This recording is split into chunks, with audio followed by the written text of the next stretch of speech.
Hey guys, Dave Witchard, President FFL Velocity. Welcome to Weekend Warrior Podcast, and I'm in the Charlotte office in the podcast center here, and early morning, and I've got a couple special guests. Obviously, my man Mike Curry, who's been on several of our podcasts, just hit Hall of Fame, and say hi, Mike. How's it going, everybody? Thanks for having me, Dave.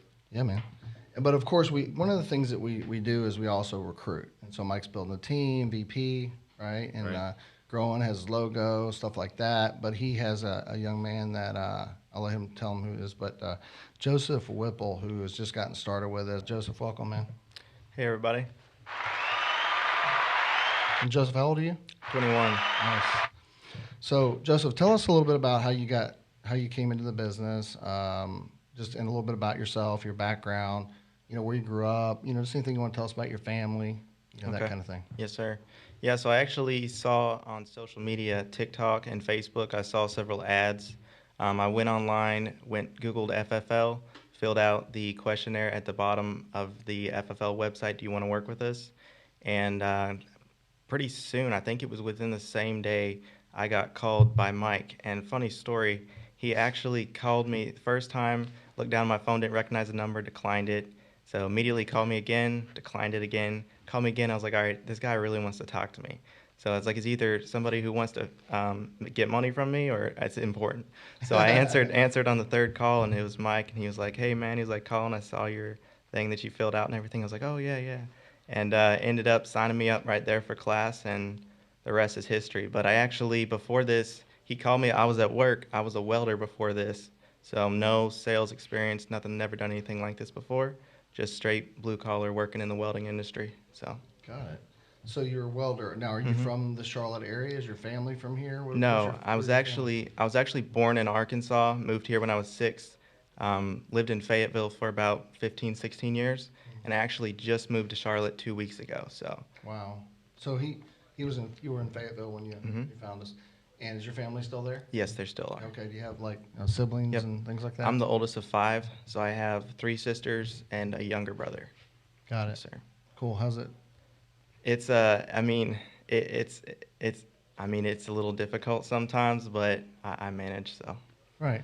So what, like, when you were in high school, I'm assuming, right? Did you go to college at all? no, never Okay. went to college. I went to trade school. That's it. Got it. So became a welder. That's a good trade to have.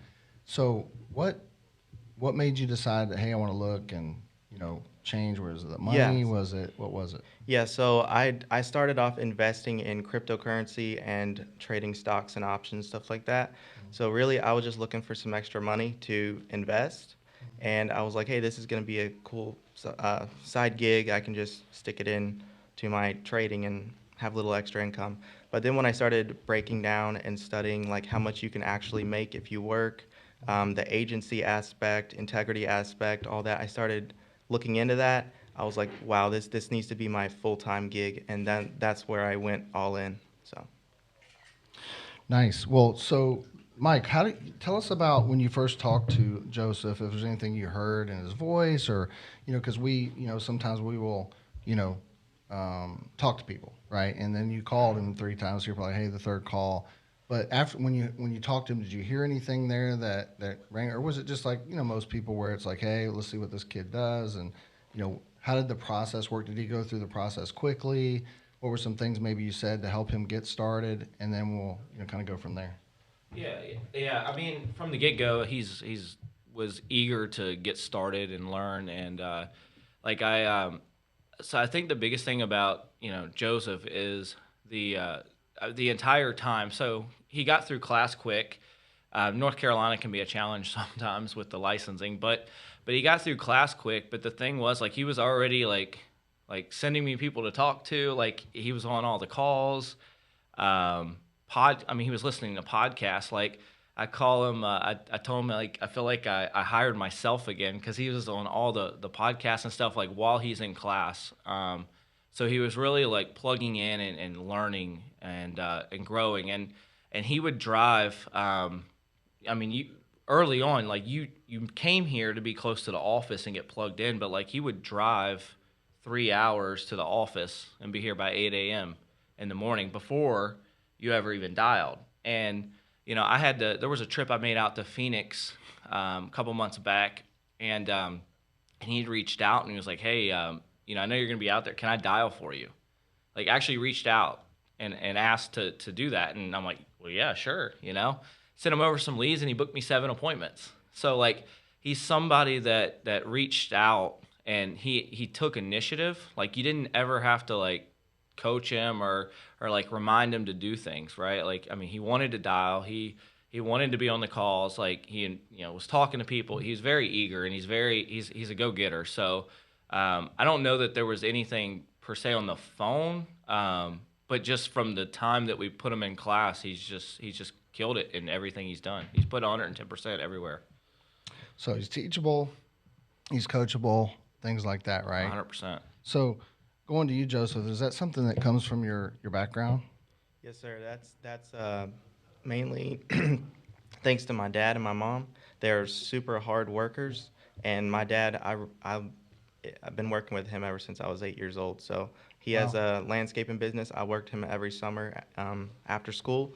So he always taught me to work really hard for what I had, and that's just something that kind of carried over into everything else that I do. Right. Your parents have faith? I was just curious. Yes. Okay, cool. Yeah, they raised me in church, and they still go to church and everything. So Yeah, I can tell. Little discernment there. It was funny because I had a guy in here, Melvin. You may remember him. He's the same age as you, 21, 22 years old. But he actually owns another like business and stuff. But talking to him, there's that same trait where his mom owned this business back where he's from. He's from Nicaragua or somewhere. I can't remember exactly where he's from. I don't want to mess that up, Melvin. I love you. But anyway, he was talking about that, like just seeing that work ethic. His mom owned a business. That's why, and he also came over. So he came over here. I don't know if you heard his story. You should listen to it. It's cool. So he came over here, went to college, got a degree, was in the military, owns his own business, came over at like 16. wow. So a lot like you. And then who else was us? It might have been, was it, I don't know, somebody else. But again, I think what I'm trying to get at is I was listening to Sean's podcast. I was listening to something he said today in the gym. I'm always listening to Sean and learning. But he said, and you may have heard this before, but Pastor Matthew said something about we're either going to pass faith or fear to our kids. That's pretty powerful. So you have faith, and I love that. And what I mean, whether it's faith and whether you believe, I'm not trying to preach to you, but I'm just saying he has the faith that, hey, if I work hard, this can happen. Probably didn't have a lot of questions, right? Like he has questions, but so let me ask this, Mike. So in dealing with a guy like Joseph, how does that feel when he asks you a question and he's applying, right? He's actually going to do it versus someone that overthinks stuff, because he's not overthinking it, right? No, not at all. Yeah, so somebody like Joseph, it attracts you to want to work with them, right? Because it's like the guy listens and he applies it and he's successful, and it's like then you start to build that relationship where, like, if somebody's coachable, man, the opportunity here is endless. And I think a lot of people just can't get out of their own way. It's like everyone says they're coachable, but very few people are really truly coachable. And at the end of the day, and it's the same mindset I came in here with. I'm like, I don't know anything about any of this. So there's a lot of people making a lot of money and being very successful. And, just plug into that and do it. And that's what he's done since day one. Yeah, and that's what I love about Mike. He's teachable and coachable. And he's not on our team. He's an FFL, but, I mean, he's in our office here, and I don't treat anybody any different. What are some things that you found, Joseph? There's folks watching this or maybe in their 20s, and they're kind of thinking, hey, maybe I want to do this, maybe I don't. But what are some things you've learned about the insurance business so far that you didn't know? And could you imagine, like, not that you would knock on a door, because you probably would, but could you imagine actually just cold calling, like that's all you did, like versus having leads? What has that experience been like for you?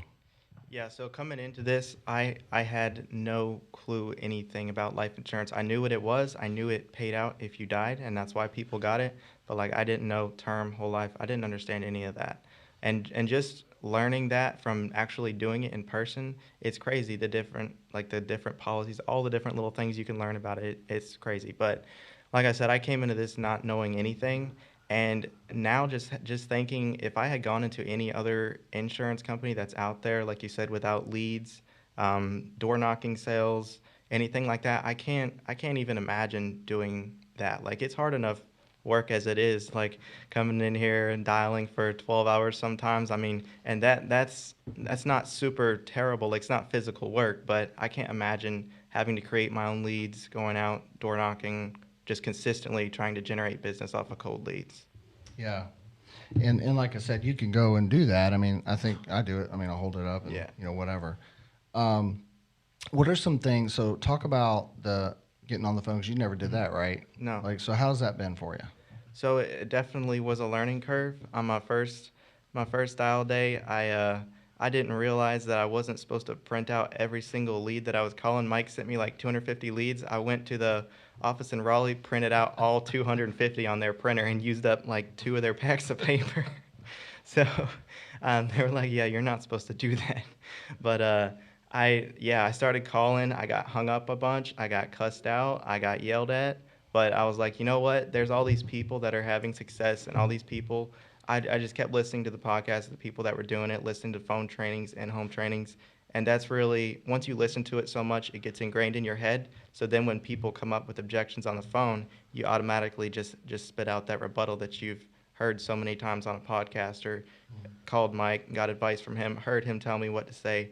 And then it starts getting easier. Once you just flow and you're just talking to the person, not just sound like you're reading a script. Because once you actually sound like you're having a conversation, people will listen to you. Right. Now, are you learning like on Zoom dials, listening, being here in the office, things like that? And how many are you listening to a lot of podcasts? Yeah, I listen to podcasts, I mean, 24/7. If I'm driving to appointments, if like I did a travel trip last weekend to work at the beach. I drove 3.5 hours, and the whole time there, I was listening to Andrew and Zach's new series Yeah. they're putting out on leads. Listening to that, how to work mortgage protection, how to work final expense, YouTube leads, all that stuff. Listen to those when I'm sitting at home. I mean, and I'm rarely sitting at home, but Right. I'm usually always listening to podcasts or something like that. That's cool, man. So I mean, I'm sure you have friends um, that you hung out with, you grew up with, and things like that, and also your family. What did your family like? Your dad, he has a Hmm. business, but it was in a different world. Right. What did they say that when they did you have to overcome anything there? Did they support you? And then I guess what I'm trying to get at, most 21-year-olds are not doing what you're doing, right? A lot Yeah. of them, the ones that are I think smart and understand that one day you're going to be older, and why not get it? Why not work hard now, right? What keeps you disciplined from that standpoint? And I'm sure you have some people pulling at you. How do you deal with that? Right. So my parents have always been super supportive of what I've done. A lot of my friends have as well. Now, there's always, like at work, when I told people what I was going to do, I worked at a small welding and fabrication shop, and several of the guys that work there like, oh, that's just a pyramid scheme. You're going to be back here in 3 months. Like, yeah, that's not going to work out. And I was like, all right, just watch me. And that's one of the things that actually motivated me when it got really tough, was remembering the guy that said I was going to be back there in 3 months. Just wanting to prove him wrong, because I've always been super competitive, and I always like to be right. So that's kind of the what kept me going through some of my hard times. And yeah, my parents have been super supportive. They understand what I'm doing. So Awesome. So go back to you, Mike, for a second. Obviously, and just talking to Joseph, I can see why he's having success. And any advice, like from a recruiting standpoint, is there anything that you did that was special in the recruiting process, or maybe some things that you told him up front, like, hey, what were some expectations that you set, if any? Um, I feel like, and I've definitely gotten better even, since hiring him, and I've worked harder at this, but I think setting probably proper expectations. Like I don't want there to be any surprises. Like, I want him to know, okay, here's what a healthy investment in the leads looks like, because like if you don't invest the proper amount, then you're only setting yourself back. So, getting through class quickly, expectations on how long it really takes to get through class, and get licensed or get contracted after you pass the test, and how important it is to knock out the test as fast as possible, because then that process can start. I think just expectations on, like, here's how you get better. This is what we do to dial the phones. Buying leads is everything, and like just all the stuff that we do on a daily basis. I think that setting setting the groundwork so that there's no like, well, I didn't know I was going to have to do this, or I didn't know I was going to have to buy that many leads, or I didn't know I was going to have to dial for 12 hours some days to get my appointments. And oh, I didn't know I needed 15 appointments. I thought maybe, you know what I mean? So it's like everything that I do on a daily basis, like I, do my best to teach and train. And it's like, this is what I have to do to be successful. So, then you just turn around and you give that information. So, Yeah. Well, that's good. And this thing, it's when factory does it, it's like you push a button, you got to do this all yourself. So anyway, but yeah, so I'm enjoying this a lot as far as learning. And so, all right, talk about this. So you'd never gone in the home. I mean, maybe you did some stuff with welding, or whatever. How was that experience? With going in the home, and like what did you do when you didn't know what to say, or did you know what to say? Kind of what did that look like for you? Yeah, so my first day, I didn't really get to go in the home. I had 19 appointments booked my first dial day. I went 0 for 9 my first field day. I had 8 no-shows. I sat in one home, wasn't able to get the man covered. But so the first experience of sitting in a home, I I guess it wasn't really as hard as I thought it would be because I'm imagining like people are gonna be like mean at the door or whatever. Super nice guy, let me ride in. And now not everybody's like that, but most people are very friendly and they'll let you ride in. They'll give you a bottle of water. I've even had people like cook steaks for me, and showed up for lunch and they just started handing me food and I was like okay. So I just started eating and talking while I was eating. And I mean the in-home is not as scary as most people think. And if you don't know what to say, I mean I've always been kind of good with kind of faking it till I make it.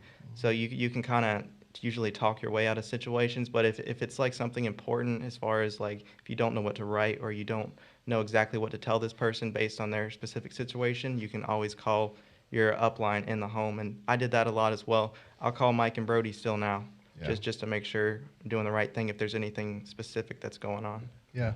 So working with Brody as well, and I'm sure Mike's had this conversation with you, but and the fact that your dad owns a business, he's probably told you the same thing. But make sure keep that separate. I think Yes. that's a thing is we talked to. He's 21, right? Like some people don't know that, right? But we have to do that as a thing is to make sure. Look, hey, if you probably shouldn't spend it all, like Right. because we'll have chargebacks. There's it's a real thing. So that's awesome, dude. So Mike, as we kind of wrap this thing up, any other things that you'd like to kind of close with, and then we'll come back at Joseph real quick. Yeah, no, I think that, if you're new out there, Joseph's successful, obviously, because he plugs in, but like he's coachable, right? Like you booked 19, you booked 19 appointments, but you spent how much in leads? Like $1,000. Right, $1,000. Bought 100 internet leads, right? Mm-hmm. That's internet leads. Booked 19 appointments. It's first dial day, and you started dialing at 8, Yep. right? And then what time were you done? Probably 8 or 9. Right. So And I didn't ask this question about the first day went that way, but how did the second and third day go? yeah, I mean, but he continued to buy leads. You know exactly how did your next 2 weeks, because there's been so many. How was that, Joseph? Because Yeah. I think that's important. Yes, so I called Mike that night after A little I went frustrated, 0 like for yeah, 9. right, yeah. I was a little bit, but also from listening to all the podcasts, I remember hearing the field owes me, the field owes me, Yeah. the field owes me. So I really wasn't that upset. I was like, okay, so if it's just numbers, that means the Yeah. next day is going to be really big for me. I just kind of figured that's how it would be, and that's how it ended up being. So Nice. it really works. Like I didn't really believe it at first, but from hearing it on the podcast, like the field owes you, the field owes you, I was like, okay, so the numbers are just going to work in my favor. And I think that's a big thing as well is the mindset, because if you don't have your mind right, this business can really beat you up when you're going through hard times, and then you can stop working, stop putting the effort, and then you're really not going to win. So as Yeah. long as you keep the activity and you keep your mindset right, you're going to win. You've been here, what, 6 weeks, you said? Yes, sir. Wow. So you can tell by listening to him, he's listened to a lot of podcasts. He has a positive mental attitude, things like that, but you can just hear it in his voice. It's like 6 weeks. And so when I started in this business, I was a little older than you, not much older than you, but that's the thing. It took that work ethic, and it's just the attitude and activity. If you just keep grinding, it's going to work. It just will. So I was listening to Easton earlier, and I think I shared this with Mike. He was talking about literally was in his bathroom in his house, and he was shaking. He was so terrified of losing his home in the very beginning with his wife. And now Easton's a, multiple Hall of Fame producer, board member. You know, this is probably he's probably been here 3 years or so, something like that. And you know, be in probably integrity one day and soon, and he's growing his business. I mean, that's where you can end up. You know, that's pretty cool, right? Yeah, Mike, how do they get a hold of you, Mike? And any last comments and things like that as we close up? Yeah, no, absolutely. 704-572-5096. You can call, text, follow us on Instagram, FFL Valiant. And yeah, Cool. love to work with anybody. Don't you see Hall of Fame in Joseph's future? I do. 100%. Yeah. Is that a goal? Yes, sir. The goal this year is Hall of Fame, VP, and integrity in 2 or 3 years. Nice, man. How they get a hold of you, Joseph? They want to work with you. You're here in the Charlotte area, but wherever. Yes, sir. I work with anybody, anywhere. My phone number is 910-964-4054, and my Instagram is J_Whip21. Nice. All right, guys, as we close this up, there's a lot learned here. I mean, he came from social media. So if you're not on social media, you're not at 5,000, you don't have a lot of friends on Facebook, make sure you're connecting with people. You're doing your Instagrams, your TikTok, because this is proof that people are watching. So, and here he is. He's 21 years old. These are guys that can help you. We're in the Charlotte, but at the same time, we're all over the place. So thanks so much for being on today. I know this is going to make a difference. It's a great podcast. I mean, I just enjoyed the company because, I mean, this is good stuff. So we might should do this again. Actually, we'll hang up and do it all over again. No, but thank you so much for being on. Thank you for everything you guys do every single day. Keep serving, keep growing. 1 billion's coming for Family First Life this year. Convention's coming up. I know you're going to be there. Convention, right? Make sure you register for convention. And please subscribe to Family First Life on YouTube if you're not already on there. Thanks so much for being on.